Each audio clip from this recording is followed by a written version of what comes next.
Google and AT&T are working to bring the latest in internet technology to the Triangle, but that requires a lot of construction. And as CBS North Carolina investigates, Jonathan Rodriguez found out it's led to hundreds of complaints and thousands of dollars in damage. You've seen the ads. AT&T is bringing you the future of the internet, and the future is fiber. The promise of blazing fast internet at a competitive price. But at what cost? Because to install that fiber, you got to deal with this. Installing a new utility from scratch is a hugely disruptive process. There's no way to get around it. It's an underground race to get people connected, and AT&T and Google are both digging to win. The problem is when they dig a little too much. They dug up our yard, they dug up the yard across the street. Our yard is really messed up. This is where the actual gas line was hit. And this neighborhood in Garner was evacuated when a worker busted a gas line. We were actually not able to come back to our home. It was very inconvenient and was not a good experience for me at all. That's where they had dug up the ground, tried to place back grass, and obviously it hasn't grown back. There's still cable out here, if you saw that, on top of the ground. So I don't know when they're going to bury that. We've heard complaints in Raleigh. Cut the telephone wires. And, oh, by the way, they did cut the wire for the street light here, which we haven't gotten back yet. More holes and another gas line cut. I said to the fellow, what happened? He said, oh, we cut the gas line. This man lost half his driveway. They had like 6 trucks. They had to backhoe.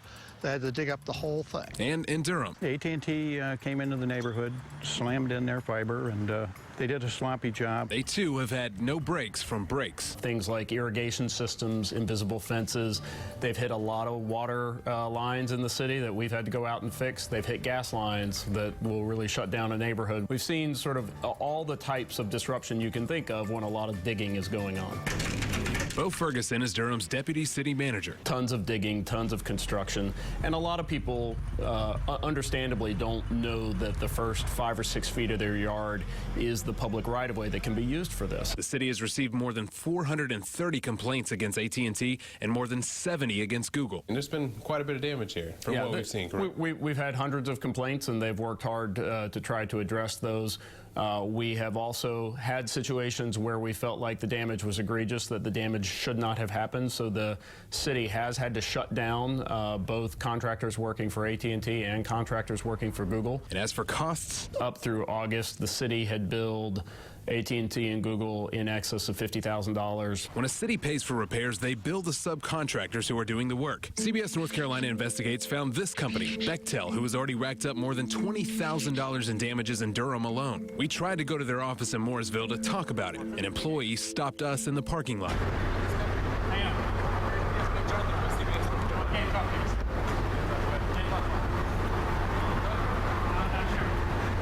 He just kept walking away. Another employee came out and asked us to wait.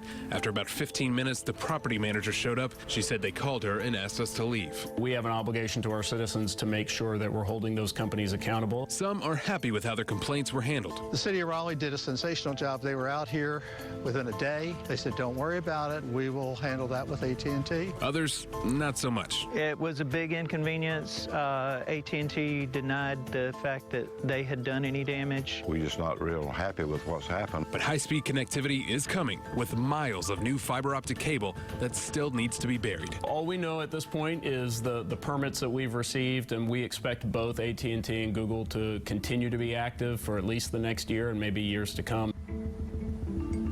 Now, both companies issued statements saying that they take all complaints seriously. They apologize for any inconveniences. They've also both set up numbers to handle these complaints. We have those on our website, WNCN.com. Sean? All right, Jonathan, thank you.